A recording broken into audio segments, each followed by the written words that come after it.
Hello, નમસ્તે વિદ્યાર્થી મિત્રો. આપણે જાણીએ છીએ કે આપણે સૌ અત્યારે એક ક્રિટિકલ સમય એટલે કે કોરોના મહામારી સામે લડી રહ્યા છીએ. અને આ મહામારીમાંથી છૂટવા માટે એટલે કે આ મહામારીને હરાવવા માટે સામાજિક દૂરી ખૂબ જ જરૂરી છે.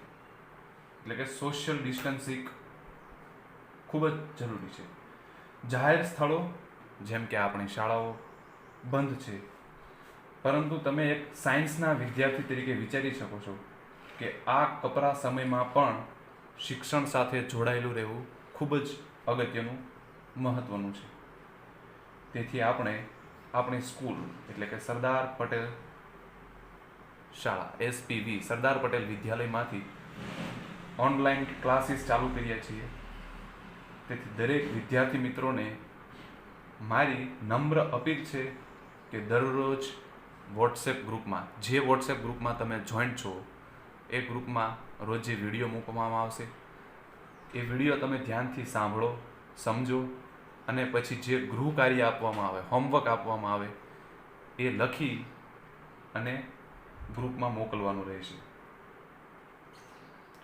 તો આજે આપણે ધોરણ 12 ગણિત વિશે અભ્યાસ કરીશું. સૌ પ્રથમ તો ગણિતની બ્લુપ્રિન્ટ એટલે કે દરેક વિષયવાર કયા વિષયમાં કેટલા માર્ક્સ છે, કેટલા માર્ક્સનું વેટેજ આપવામાં આવ્યું છે એના વિશે વાત કરીશું. બરાબર. તો સૌથી પહેલાં તો મેથ્સની બુક, ધોરણ 12 સાયન્સ મેથ્સની બુક આપણે બે ભાગમાં છે. ભાગ 1 કે જેની અંદર કુલ 6 ચેપ્ટર્સ છે: સંબંધ અને વિધેય, ત્રિકોણમિતીય પ્રતિવિધેયો, શ્રેણિક, નિશ્ચાયક, સાતત્ય અને વિકલનીયતા અને વિકલિતના ઉપયોગો. બરાબર છે. આ જે પહેલા જે 6 ચેપ્ટર છે એ મેથ્સ પાર્ટ 1માં છે, જ્યારે બાકીના 7 ચેપ્ટર કયા તો સંકલનનો ઉપયોગ, વિકલ સમીકરણો, સદિશ બીજગણિત, ત્રિપરિમાણીય ભૂમિતિ, સુરેખ આયોજન અને સંભાવના. આ જે બાકીના 7 ચેપ્ટર છે 1, 2, 3, 4, 5, 6 અને 7 એ મેથ્સ પાર્ટ 2માં એટલે કે બીજી બુકમાં છે. બરાબર છે. તો સૌથી પહેલા આપણે જોઈએ કે કયા વિષયમાં કેટલું વેઇટેજ આપવામાં આવ્યું છે. બરાબર છે. એટલે કે આપણે જે બોર્ડની એક્ઝામ લેવાય છે એમાં કયા ચેપ્ટરમાંથી કેટલા માર્ક્સના MCQ, કેટલા માર્ક્સના 1 માર્ક્સના સવાલ, 2 માર્ક્સના સવાલ અને 3 માર્ક્સના સવાલ પૂછવામાં આવે છે એનું એનાલિસિસ કરીએ. બરાબર છે. તો પહેલું ચેપ્ટર છે સંબંધ અને વિધેય, જે તમે ધોરણ 11માં પણ ભણ્યા છો. સંબંધ અને વિધેય એમાં માર્ક્સ કેટલા છે? 6 માર્ક્સ. બરાબર. બીજું કે આમાં જે આપણે ટોટલ કેટલા 13 ચેપ્ટર છે એને અલગ યુનિટ વાઇઝ ડિવાઈડ કરેલા છે. એનો મતલબ કે યુનિટ 1માં પહેલા 2 ચેપ્ટર છે સંબંધ અને વિધેય, ત્રિકોણમિતીય પ્રતિવિધેયો. ત્યારબાદ યુનિટ 2માં બીજા 2 ચેપ્ટર છે શ્રેણિક અને નિશ્ચાયક. ત્યારબાદ યુનિટ 3માં કુલ કેટલા 5 ચેપ્ટર છે. કયા? સાતત્ય અને વિકલનીયતા, વિકલિતના ઉપયોગો, સંકલનનો ઉપયોગ અને વિકલ સમીકરણો. ત્યારબાદ યુનિટ 4માં કુલ 2 ચેપ્ટર છે સદિશ બીજગણિત અને ત્રિપરિમાણીય ભૂમિતિ. પછી યુનિટ 5 અને યુનિટ 6માં એક ચેપ્ટર છે. યુનિટ 5માં છે સુરેખ આયોજન અને યુનિટ 6માં છે સંભાવના. હવે તમને પ્રશ્ન થાય કે આ યુનિટ કેમ પાડ્યા છે? તો જુઓ વિદ્યાર્થી મિત્રો, સૌથી પહેલા તો આપણે જોઈએ કે સંબંધ અને વિધેય બોર્ડમાં 6 માર્ક્સનું પૂછાય છે, ત્રિકોણમિતીય પ્રતિવિધેયો 6 માર્ક્સનું પૂછાય છે, એવી જ રીતે શ્રેણિક 7 માર્ક્સનું, નિશ્ચાયક 7 માર્ક્સનું, સાતત્ય અને વિકલનીયતા 8 માર્ક્સનું, વિકલિતના ઉપયોગો 8 માર્ક્સનું, સંકલન 14 માર્ક્સનું, સંકલનનો ઉપયોગ 7 માર્ક્સનું, વિકલ સમીકરણો 7 માર્ક્સ, સદિશ બીજગણિત 8 માર્ક્સ, ત્રિપરિમાણીય ભૂમિતિ 8 માર્ક્સ, સુરેખ આયોજન 6 માર્ક્સ અને સંભાવના 8 માર્ક્સ. બરાબર છે. તો એની પછી જો યુનિટ દીઠ ગુણભાર, એનો મતલબ કે યુનિટની જરૂર કેમ પડી? હવે જો સંબંધ અને વિધેય 6 માર્ક્સનું પૂછાય છે અને ત્રિકોણમિતીય પ્રતિવિધેયો 6 માર્ક્સનું. બરાબર. આ બંને ચેપ્ટર કેટલા છે? યુનિટ 1ના ચેપ્ટર છે. તો એવું જરૂરી નથી કે દરેક વખતે બોર્ડની એક્ઝામમાં મેથ્સના પેપરમાં સંબંધ અને વિધેય 6 માર્ક્સનું જ પૂછાય અને ત્રિકોણમિતીય પ્રતિવિધેયો પણ 6 માર્ક્સનું પૂછાય નહીં. અહીંયા જો બાજુમાં યુનિટ દીઠ ગુણભાર એટલે દરેક યુનિટમાંથી, જેમ આપણે જોયું કે અહીંયા કેટલા યુનિટ છે ટોટલ 6 યુનિટ, તો અહીંયા જે છે યુનિટ દીઠ ગુણભાર એટલે કે પહેલા યુનિટમાંથી ટોટલ તમારે 12 માર્ક્સનું પૂછાશે. બરાબર છે. હવે એવું જરૂર નથી કે બંનેમાંથી 6 માર્ક્સનું જ પૂછાય. આમાં 5 માર્ક્સનું પણ પૂછાઈ શકે, તો આમાં 5નું પૂછાય તો આમાં કેટલાનું 7 માર્ક્સનું પૂછાય. એનો મતલબ બંનેનું એડિશન, બંનેનો સરવાળો કેટલા માર્ક્સનો થવું જોઈએ? 12 માર્ક્સનું. આમાં જો 4 માર્ક્સનું પૂછાય તો આમાંથી 8 માર્ક્સનું પૂછાય, આમાંથી 8 માર્ક્સનું પૂછાય તો આમાંથી 4 માર્ક્સનું પૂછાય. એનો મતલબ કે જરૂરી નથી કે સંબંધ અને વિધેયમાંથી 6 માર્ક્સનું જ પૂછાય અને ત્રિકોણમિતીય પ્રતિવિધેયોમાંથી પણ 6 માર્ક્સનું જ પૂછાય. બંનેનો સરવાળો એ ચેપ્ટર જે યુનિટના છે એ યુનિટનો સરવાળો 12 માર્ક્સ થાય છે. એટલે એનો મતલબ કે સંબંધ અને વિધેયમાંથી અને ત્રિકોણમિતીય પ્રતિવિધેયમાંથી ટોટલ 12 માર્ક્સનું પૂછાશે. સેમ દરેક યુનિટ માટે એવું સમજી શકીએ આપણે. યુનિટ 2 માં કયા ચેપ્ટર છે? શ્રેણિક અને નિશ્ચાયક.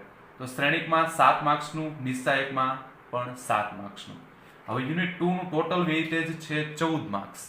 બરાબર. એનો મતલબ કે શ્રેણિક અને નિશ્ચાયકમાંથી કુલ થઈને 14 માર્ક્સનું પૂછાશે. આગળ જેમ આપણે વાત કરી એમ કે જરૂરી નથી કે બંનેમાંથી 7 માર્ક્સનું જ પૂછાય. અહીંયા 6 માર્ક્સનું પૂછાય તો અહીંયા 8 માર્ક્સનું પણ પૂછાય અને અહીંયા 8 માર્ક્સનું પૂછાય તો અહીંયા 6 માર્ક્સનું પૂછાય. એનો મતલબ કે બંનેનો સરવાળો 14 માર્ક્સ થશે. બરાબર છે. બંનેમાંથી 7 માર્ક્સનું જ આવે એવું કમ્પલસરી નથી. એવી જ રીતે યુનિટ 3, તો યુનિટ 3 તમે જુઓ સૌથી મોટો છે. કેટલા? 5 ચેપ્ટર છે. સાતત્ય અને વિકલનીયતા, વિકલિતના ઉપયોગો, સંકલન, સંકલનનો ઉપયોગ અને વિકલ સમીકરણો. એનું વેઇટેજ જો સાતત્ય અને વિકલનીયતા છે ને 8 માર્ક્સ, વિકલિતના ઉપયોગોના 8 માર્ક્સ, સંકલનના 14 માર્ક્સ, સંકલનના ઉપયોગના 7 માર્ક્સ અને વિકલ સમીકરણોના 7 માર્ક્સ. આ બધાનો સરવાળો થઈને 44 માર્ક્સ. એનો મતલબ યુનિટ 3 માંથી ટોટલ 44 માર્ક્સનું પૂછાય. બરાબર. આગળ વાત કરીએ એમ કે દરેક ચેપ્ટરમાં અલગ અલગ માર્ક્સનું પૂછાઈ શકે. અહીંયા 8 ની જગ્યાએ 5 માર્ક્સનું પણ પૂછાય, અહીંયા 8 ની જગ્યાએ 10 માર્ક્સનું પણ પૂછાય, પરંતુ ટોટલ સરવાળો કેટલો? 44 માર્ક્સનું પૂછાશે. એવી જ રીતે યુનિટ 4 માં 2 ચેપ્ટર છે, સદિશ બીજગણિત અને ત્રિપરિમાણીય ભૂમિતિ. બંને 8 માર્ક્સના એટલે ટોટલ 16 માર્ક્સ. બરાબર છે. એમાં પણ માર્ક્સનું ચેન્જીસ આવી શકે છે. યુનિટ 5 અને યુનિટ 6 માં એક ચેપ્ટર છે. યુનિટ 5 માં છે સુરેખ આયોજન, જેના માર્ક્સ કેટલા છે? 6. અને યુનિટ 6 માં છે સંભાવના, જેના માર્ક્સ કેટલા છે? 8. અને નીચે નોંધ લખેલી છે જો કે પ્રકરણ દીઠ ગુણભાર બદલાઈ શકે છે. એનો મતલબ આ જે છે ગુણભાર, આ જે કોલમ છે એ શું છે? પ્રકરણ દીઠ છે. કે સંબંધ અને વિધેયમાંથી 6 માર્ક્સ, ત્રિકોણમિતીય પ્રતિવિધેયમાંથી 6 માર્ક્સ. બરાબર. પ્રકરણ દીઠ ગુણભાર બદલાઈ શકે, પરંતુ યુનિટ દીઠ ગુણભાર બદલાવો ન જોઈએ. યુનિટ 1 નું ફરજિયાત યુનિટ 1 માંથી 12 માર્ક્સનું જ પૂછાવવું જોઈએ. યુનિટ 2 માંથી 14 માર્ક્સનું જ પૂછાવવું જોઈએ. યુનિટ 3 માંથી 44 માર્ક્સનું જ પૂછાવવું જોઈએ. યુનિટ 4 માંથી 16 માર્ક્સનું, યુનિટ 5 માંથી 6 માર્ક્સનું અને યુનિટ 6 માંથી 8 માર્ક્સનું. અંદર યુનિટમાં જે ચેપ્ટર આવે છે એમાં ચેન્જીસ થઈ શકે છે. ઓકે. તો આ જે છે એ ક્રમમાં જ લખેલા છે. પહેલું ચેપ્ટર સંબંધ અને વિધેય, બીજું ચેપ્ટર 3, 4 એવી રીતે ક્રમમાં. ટોટલ વાત કરીએ એમ કે પહેલા 6 ચેપ્ટર મેથ્સ 1 માં આવે છે. પાર્ટ 1 માં ગણિતની જે પહેલી ચોપડી છે, પહેલી બુક છે, ભાગ 1, એમાં પહેલા 6 ચેપ્ટર. બરાબર. અને બાકીના જે 7 ચેપ્ટર છે એ મેથ્સ 2 માં પાર્ટ 2 માં આવે છે. હવે જોઈ લઈએ કે કયા માર્ક્સ બોર્ડનું પેપર જે આવે છે એ કઈ રીતનું, એનું આઉટપુટ કઈ રીતનું હોય છે. તો તમે સૌ જાણો જ છો, દરેકમાં મેથ્સ લઈ લો, કેમિસ્ટ્રી, ફિઝિક્સ અથવા તો બાયોલોજી. બરાબર છે. દરેકમાં આપણું જે પ્રશ્નપત્ર છે એમાં 2 ભાગ હશે, પાર્ટ 1 અને પાર્ટ 2. પાર્ટ 1 કેટલા માર્ક્સનો? 50 માર્ક્સનો. 1 થી 50 ઓબ્જેક્ટિવ ટાઈપના પ્રશ્નો, એટલે કે 50 MCQ હશે. બરોબર. બહુવિકલ્પ પ્રકારના કેટલા? 1 ગુણના 50 પ્રશ્નો, એટલે એના 50 માર્ક્સ. આ પાર્ટ A. બરાબર. અને પાર્ટ B માં 3 સેક્શન હશે અલગ અલગ. સેક્શન A, સેક્શન B અને સેક્શન C. ઓકે. તો સેક્શન A માં કેટલા પ્રશ્ન હશે? તો કે 1 થી 8 પ્રશ્ન. કેટલા માર્ક્સના? દરેક પ્રશ્નના 2 માર્ક્સ હશે. 8 પ્રશ્ન 2 માર્ક્સ, એટલે કેટલા ટોટલ? 16 માર્ક્સ. ઓકે. હવે એમાં જે સેક્શન A માં જે ટોટલ કેટલા 8 પ્રશ્નો જે પૂછવામાં આવે છે એમાંથી 2 પ્રશ્ન આંતરિક વિકલ્પ હશે. બરાબર, એ 8 પ્રશ્ન છે એમાંથી 8 માંથી કોઈ 2 પ્રશ્નમાં અથવામાં બીજા 2 પ્રશ્ન પૂછાયેલા હશે. બરાબર, એ જ રીતે સેક્શન બી માં તો કે 1 થી 8 પ્રશ્નો સેક્શન એ માં, તો સેક્શન બી માં 9 થી 14 પ્રશ્ન. બરાબર છે, એમાં 3 ગુણોના પ્રશ્ન છે, દરેક પ્રશ્નના 3 ગુણ. ટોટલ કેટલા? 9 થી 14 એટલે 6 પ્રશ્નો પૂછાશે. 6 તેરીને 18 એટલે સેક્શન એ તમારો 16 માર્ક્સનો હશે, સેક્શન બી તમારો 18 માર્ક્સનો હશે. અને એમાં પણ તમને 2 પ્રશ્ન આંતરિક ગુણમાં પૂછવામાં આવશે. બરાબર, આંતરિક વિકલ્પ તરીકે હશે ટૂંકમાં. એટલે જે 6 પ્રશ્ન છે એમાંથી કોઈ પણ 2 પ્રશ્નના અથવામાં બીજા 2 પ્રશ્ન તમને આપ્યા હશે. બરાબર, તો ટોટલ 6 પ્રશ્ન, 3 માર્ક્સ, 6 તેરીને 18. ઓકે, ત્યારબાદ આવે છે સેક્શન સી. સેક્શન સી માં ક્યાંથી ચાલુ થાય છે પ્રશ્ન? 15 થી 18. એનો મતલબ કેટલા પ્રશ્ન? 4 પ્રશ્ન. 4 પ્રશ્ન, દરેક પ્રશ્નનો 4 ગુણ, તો ચોકે ચોકે 16. એટલે ટોટલ સેક્શન સી તમારો કેટલા માર્ક્સનો હશે? 16 માર્ક્સનો. હવે 4 પ્રશ્ન છે, 4 માંથી કોઈ એક પ્રશ્નના અથવામાં બીજો 4 માર્ક્સનો પ્રશ્ન હશે. બરાબર, 4 માર્ક્સના જે પ્રશ્ન છે, 4 પ્રશ્ન, એમાંથી એક પ્રશ્ન આંતરિક વિકલ્પમાં હશે. એનો મતલબ કે 4 માંથી કોઈ એક પ્રશ્નના અથવામાં 4 માર્ક્સનો પ્રશ્ન હશે. હવે સમય ટોટલ 3 કલાકનો છે. પાર્ટ એ, એનો મતલબ કે 50 MCQ, જેના માટે તમને 1 કલાક ફાળવવામાં આવશે.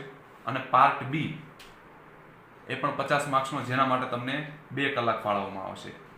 પાર્ટ એ નો સમય ટાઈમ હશે 1 કલાક, પાર્ટ બી નો ટાઈમ હશે 2 કલાક. બરોબર, ટોટલ 100 ગુણનું પ્રશ્ન હશે. પ્રશ્નપત્ર કુલ કેટલું? 100 ગુણનું હશે. હવે જોઈએ અલગ અલગ પ્રકરણ પ્રમાણે કયા પ્રકરણમાંથી કેટલા MCQ, કેટલા 2 માર્ક્સના સવાલ અને કેટલા 3 માર્ક્સના સવાલ અને 4 માર્ક્સના સવાલ પૂછાય છે એ જોઈએ. પાર્ટ એ આપણે જાણીએ છીએ કે પાર્ટ એ માં શું હશે? 1 ગુણના પ્રશ્ન હશે. પાર્ટ બી માં 2 માર્ક્સના, 3 માર્ક્સના અને 4 માર્ક્સના. પાર્ટ બી માં સેક્શન એ માં જે પ્રશ્નો હશે 2 માર્ક્સના હશે. બરાબર, સેક્શન બી માં જે હશે એ 3 માર્ક્સના હશે અને સેક્શન સી માં જે હશે એ 4 માર્ક્સના હશે. તો આપણે અલગ અલગ હવે ચેપ્ટર વાઇઝ જોઈએ. બરોબર, આપણે વાત કરીએ એમ ટોટલ 13 ચેપ્ટર છે. બરાબર, કુલ ગુણભાર શું છે આપણે આગળ વાત કરીએ એમ કે પહેલા ચેપ્ટરનો ગુણભાર 6 છે, એવી જ રીતે બીજાનું 6. આગળ તમે જોઈ શકો છો 3, 4, 5 ના. જેમ આગળ આપણે અહીંયા વાત કરી પ્રકરણ દીઠ ગુણભાર, પહેલાનું 6 માર્ક્સનું, બીજામાંથી 6 માર્ક્સ, ત્રીજામાંથી 7 માર્ક્સ. તો એ જ રીતે અહીંયા ટોટલ ગુણભાર આપવામાં આવ્યો છે. હવે પાર્ટ એ અને પાર્ટ બી. તો જુઓ તમે, પ્રકરણ 1 સંબંધ અને વિધેય, એમાંથી આપણને 6 માર્ક્સના ટોટલ પ્રશ્ન પૂછવામાં આવશે. એ 6 માંથી 3 પ્રશ્ન MCQ ટાઈપના હશે. એનો મતલબ પાર્ટ એ માં હશે. એ જ રીતે 2 માર્ક્સનો એક પણ સવાલ નહીં, પણ 3 માર્ક્સનો એક સવાલ હશે. એટલે 3 MCQ, 3 માર્ક્સનો એક સવાલ, એટલે 3 ને 3 6, એટલે ટોટલ વેઇટેજ 6. બરોબર, આ જ રીતે તમે આગળ સમજી શકો છો કે પ્રકરણ 2 આપણું શું હતું? પ્રકરણ 2 ત્રિકોણમિતીય પ્રતિવિધેયો. તો એમાં ટોટલ 6 માર્ક્સનો પૂછાશે.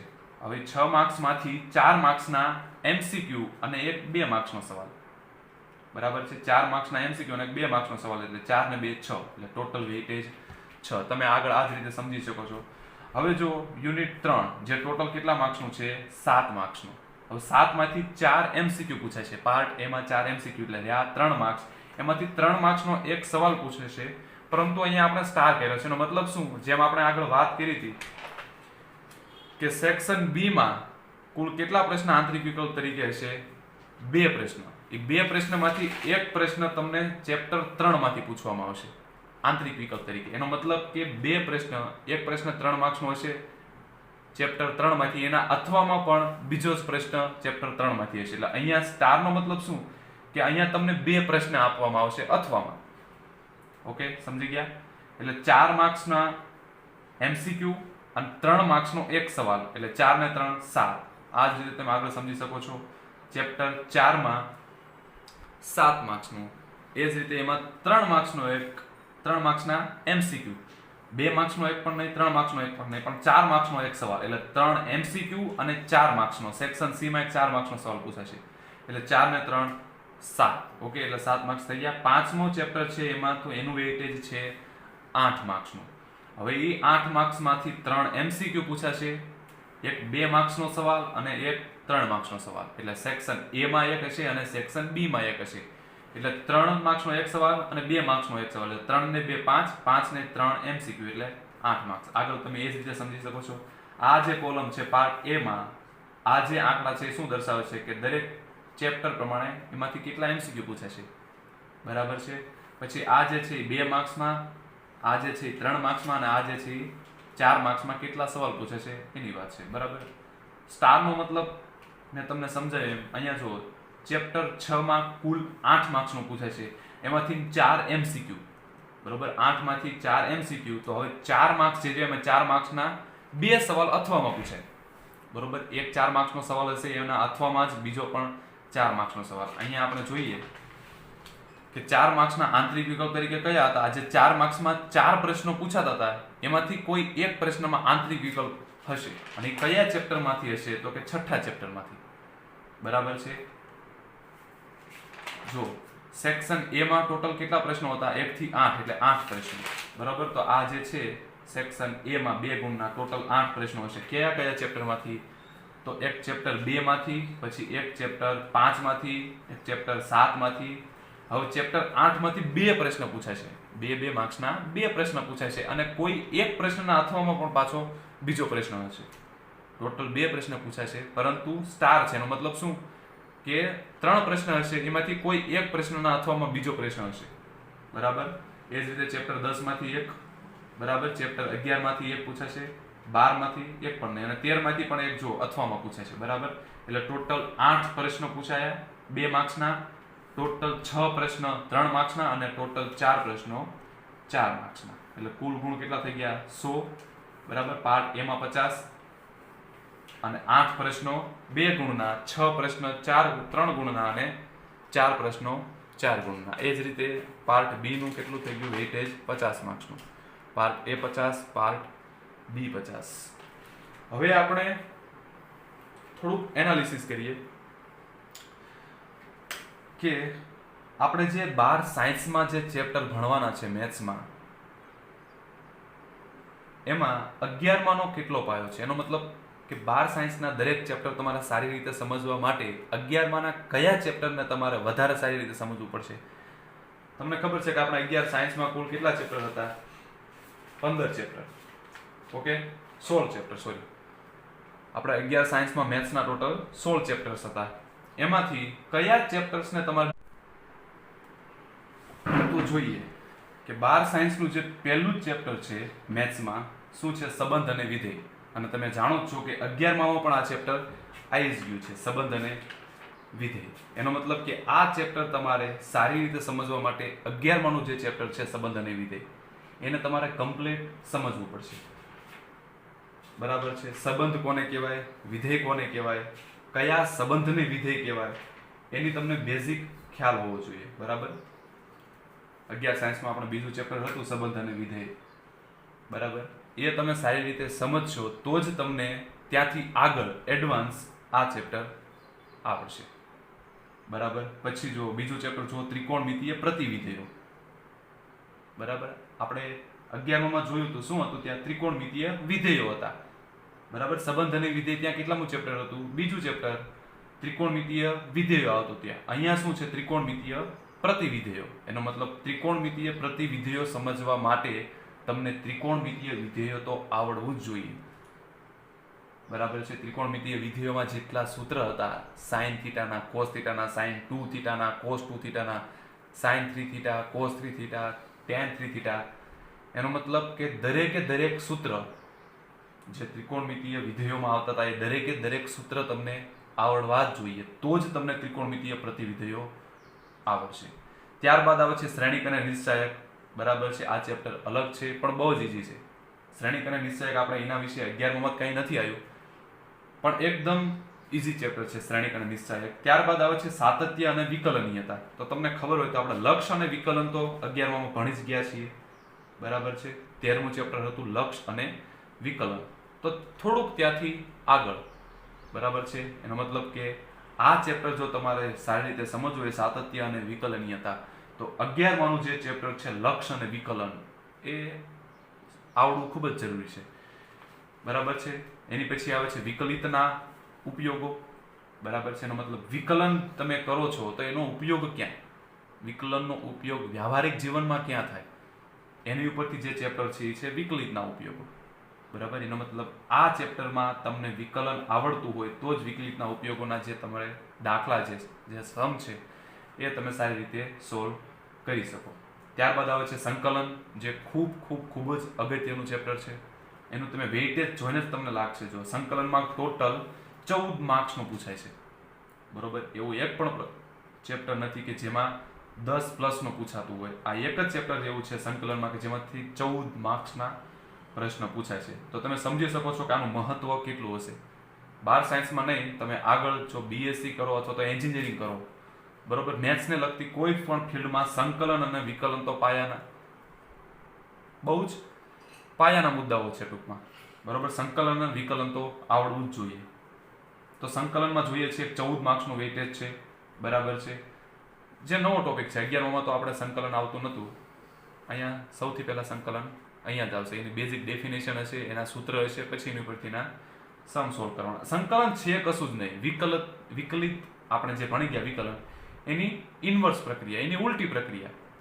જે વિધેયનું કોઈ વિધેય તમને સપોઝ આપ્યું હોય કે સાઇનનું વિકલન કોસ, તો એનો મતલબ કોસનું તમે સંકલન કરશો ત્યારે શું આવશે? સાઇન. એટલે કોઈ વિધેયનું તમે વિકલન કરો અને જે વિધેય આવે અથવા તો જે જવાબ આવે, એ જે જવાબનું તમે સંકલન કરશો એટલે પાછું આપણને શું મળશે? વિધેય, કે જે વિધેયનું આપણે વિકલન કર્યું હતું. બરાબર છે. જોઈશું ડીપમાં. એટલે સંકલન અને વિકલન એકબીજાની ઇન્વર્સ પ્રક્રિયા છે. સંકલન ઉપરથી જે જવાબ આવે, વિકલન ઉપરથી જે જવાબ આવે એનું તમે ઉલટી પ્રક્રિયા કરો તો એને સંકલન કહેવાય. બરોબર. સંકલન એટલે કંઈ નહીં, કશું જવાબમાંથી પ્રશ્ન લાવવાનો. વિકલનમાં શું હતું કે કોઈ તમને વિધેય આપ્યું હોય એનું તમે વિકલન કરો અને એ જે જવાબ આવ્યો એનું તમે સંકલન કરો તો પાછું વિધેય મળે જેનું તમે વિકલન કર્યું છે. બરાબર. એટલે સંકલન અને વિકલન એકબીજાની ઇન્વર્સ પ્રક્રિયા છે. ત્યારબાદ સંકલનનો ઉપયોગ, જેમ અહીંયા આપણે જોયું કે સાતત્ય અને વિકલનીયતા, અને એની પછીનું ચેપ્ટર શું હતું? વિકલિતના ઉપયોગો. એનો મતલબ વિકલિતના ઉપયોગો માટે તમને સાતત્ય અને વિકલન આવડવું ખૂબ જ જરૂરી છે. એ જ રીતે અહીંયા ચેપ્ટર એક છે સંકલનનો ઉપયોગ. એનો મતલબ સંકલનનો ઉપયોગ. આ ચેપ્ટર તમારે સમજવા માટે, સારી રીતે ગણવા માટે સંકલન આવડવું ખૂબ જ જરૂરી છે. બરાબર. એટલે સંકલન અને સંકલનનો ઉપયોગ. અને ત્યારબાદ આવે છે વિકલ સમીકરણો. વિકલ સમીકરણો એટલે કશું નહીં, વિકલન ઉપરથી જે સમીકરણો બને છે એને શું કહેવાય? વિકલ સમીકરણો. બરાબર. ત્યારબાદ આવે છે સદિશ બીજગણિત. સદિશ બીજગણિત પછી ત્રિપરિમાણીય ભૂમિતિ. સદિશ બીજગણિત તો તમે ફિઝિક્સમાં પણ આવતું હશે. બરોબર. સદિશની વાત છે ટૂંકમાં. એનું બીજગણિત, બેઝિક ડેફિનેશન, બેઝિક પ્રક્રિયાઓ કઈ થાય છે સદિશ ઉપર, એની વાત આવશે સદિશ બીજગણિતમાં. ત્યારબાદ આવશે ત્રિપરિમાણીય ભૂમિતિ. બરોબર. હવે ત્રિપરિમાણીય ભૂમિતિ તો આપણે 11 સાયન્સમાં પણ આવી ગયું હતું.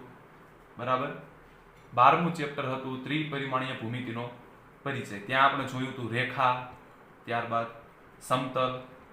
તો એ જ રીતે તમે સમજી શકો છો કે અહીંયા ત્રિપરિમાણીય ભૂમિતિ, આ ચેપ્ટર તમારે સારી રીતે સમજવા માટે 11માનું જે ચેપ્ટર છે ત્રિપરિમાણીય ભૂમિતિનો પરિચય, એ તમને ખૂબ જ સારી રીતે આવડવું જોઈએ. બરાબર. ત્યારબાદ આવે છે સુરેખ આયોજન. સુરેખ આયોજન કશું નથી, વ્યવહારિક કોયડાઓ જે છે એને તમારે ગણિતની મદદથી ઉકેલવાના. આપણે વાત કરીએ કે ગણિતનો ઉપયોગ ક્યાં, તો આ જે ચેપ્ટર જે છે સુરેખ આયોજન, એ વ્યવહારિક પ્રશ્નો સાથે સંકળાયેલું ચેપ્ટર છે. બરાબર. આપણે ધોરણ 11માં સુરેખ અસમતાઓ આવી ગઈ. બરાબર. ચેપ્ટર 6. બસ. તો અહીંયા એ જ છે, જે સુરેખ અસમતાઓ છે એની જો તમને પ્રાથમિક માહિતી હશે તો તમને આ ચેપ્ટર ઇઝીલી આવડશે. ટૂંકમાં કોઈક વ્યવહારિક કોયડાઓ તમને આપ્યા છે, એની ઉપરથી તમારે સુરેખ અસમતાઓ બનાવવાની અને સુરેખ અસમતાઓ બનાવીને સોલ્વ કરવાની. હવે સુરેખ અસમતાઓ તો આપણે ચેપ્ટર 11માં શીખી જ ગયા છીએ. એનો મતલબ અહીંયા છે શું ખાલી એ ચેપ્ટરમાં, આ ચેપ્ટરમાં અલગ, તો કે જે તમને વ્યવહારિક કોયડા આપ્યા હોય એની ઉપરથી તમારે ફક્ત અસમતા બનાવવાની. પછી અસમતા કઈ રીતે સોલ્વ કરવી, એનો ઉકેલ કઈ રીતે મેળવવો, એ તો આપણે 11માં શીખી જ ગયા છે. એટલે એકદમ ઈઝી ચેપ્ટર છે. અને છેલ્લે આવે છે સંભાવના. અને આની સાથે તમે તો બહુ સારી રીતે પરિચિત છો. ધોરણ 10માં પણ હતું સંભાવના, ધોરણ 11માં પણ સંભાવના આવે છે અને ધોરણ 12માં પણ સંભાવના આવે છે. થોડુંક એડવાન્સ, 10 કરતાં 11માં થોડુંક એડવાન્સ આવ્યું, એ જ રીતે 11 કરતાં 12માં થોડુંક વધારે પડતું. એનો મતલબ સંભાવના શીખવા માટે આનો કન્સેપ્ટ, બરોબર છે, આનો મુદ્દાઓ સમજવા માટે ધોરણ 11માં જે સંભાવના આવે છે, ધોરણ 10માં જે સંભાવના આવે છે, એના જે મુખ્ય મુદ્દાઓ છે, મુખ્ય કન્સેપ્ટ છે, તમને યાદ હોવા જોઈએ. એનો મતલબ શું આમાં તમે જોયું કે ઘણા એવા બધા ચેપ્ટર છે કે જે ધોરણ 11માં જે ચેપ્ટર આવી ગયા છે એની પછીના થોડાક એડવાન્સ છે. કયા? સંબંધ અને વિધેય 11માં આવી ગયું છે. ત્રિકોણમિતીય પ્રતિવિધેયો એનો મતલબ ત્રિકોણમિતીય વિધેયો તમારે 11માં આવી ગયું છે. બરોબર છે. પછી આવે છે સાતત્ય અને વિકલનીયતા, તો લક્ષ અને વિકલન પણ ત્યાં આવી ગયું છે. બરાબર છે. પછી આવે છે સંકલન, તો સંકલન તો આપણે અહીંયા વાત કરીએ એમ નવું ચેપ્ટર છે આપણા માટે 12માં. 11માં એ નથી આવ્યું, પણ આવે છે ત્રિપરિમાણીય ભૂમિતિ, બરોબર છે, સુરેખ આયોજન અને સંભાવના. સંભાવના, સુરેખ આયોજન, ત્રિપરિમાણીય ભૂમિતિ, ત્યારબાદ આવે છે સાતત્ય અને વિકલનીયતા, અને પહેલા બંને ચેપ્ટર સંબંધ અને વિધેય અને ત્રિકોણમિતીય પ્રતિવિધેય. તો આ જે 6 ચેપ્ટર છે, બરાબર, આ જે 6 ચેપ્ટર છે સંબંધ અને વિધેય, ત્રિકોણમિતીય પ્રતિવિધેયો, બરાબર છે, સાતત્ય અને વિકલનીયતા, ત્રિપરિમાણીય ભૂમિતિનો પરિચય, સુરેખ આયોજન અને સંભાવના. તો આ જે 6 ચેપ્ટર કેવા છે તો કે ધોરણ 11માં તમારે આનો બેઝિક આવી ગયું છે. બરોબર, ધોરણ 11માં આ ચેપ્ટર આપણે શીખી ગયા છે. એની પછીનું થોડુંક એડવાન્સ છે. એનો મતલબ આ જે 6 ચેપ્ટર છે 13માંથી આ જે 6 ચેપ્ટર છે એ સમજવા માટે તમને 11માં આને રિલેટેડ જે ચેપ્ટર હતા એ ખૂબ જ સારી રીતે આવડવા જોઈએ. એના દરેક મુદ્દાઓ, એના દરેક સૂત્રો, એની દરેક ડેફિનેશન, બરોબર, ખૂબ વ્યવસ્થિત રીતે આવડવી જરૂરી છે. બરાબર, તો આજે આપણે અહીંયા આટલું રાખીએ છીએ. આવતા લેક્ચરમાં, એનો મતલબ પરમ દિવસ, આપણે ચેપ્ટર ચાલુ કરીશું વ્યવસ્થિત. પણ એની પહેલા હું દરેકને અપીલ કરું છું, દરેક વિદ્યાર્થી મિત્રોને, કે ધોરણ 11માં મેં વાત કરી એમ કે ધોરણ 11ના દરેક સૂત્રો, બરોબર, ધોરણ 11માં મેથ્સની બુકમાં જે આપણા સૂત્ર આવે છે દરેકે દરેક એક વખત પાકા કરી લ્યો, દરેક કન્સેપ્ટ એક વખત સમજી લ્યો, તો જ તમને આ જે મેં કીધું એ 6 ચેપ્ટર આવડશે. બરાબર, ખૂબ ખૂબ ખૂબ જ અગત્યનું છે. દરેકે દરેક સૂત્ર વ્યવસ્થિત લખીને પાકા કરો. બરાબર છે. એમાં ત્રિકોણમિતીય વિધેયોના જે સૂત્ર છે, સાઇન થીટાના કોસ થીટાના જે સૂત્ર છે, કયું વિધેય કયા ચરણમાં વધે, કયા ચરણમાં ઘટે, બરાબર છે, કયા ચરણમાં ધન હોય, કયા ચરણમાં ઋણ હોય, દરેકની કિંમત યાદ રાખો કે આ થીટા માટે સાઇનની કિંમત શું, કોસની કિંમત શું, એ દરેકે દરેક બેઝિક યાદ રાખવું ખૂબ જ જરૂરી છે. બરોબર, 11મા ધોરણમાં તમે જેટલા વીક હશો એટલું જ 12મું ધોરણ તમને ટફ લાગશે. તો પરમ દિવસે વિડીયો લેક્ચર આવશે એ પહેલા દરેકને અપીલ કરું છું કે દરેકે દરેક ધોરણ 11ની બુક લઈને જે પણ સૂત્ર છે એની અંદર જે ડેફિનેશન છે, જે બેઝિક પોઈન્ટ છે, ટૂંકમાં કન્સેપ્ટ છે, એ સમજી લો. બરાબર, તો અહીંયા આપણે આજ આટલું રાખીએ છીએ.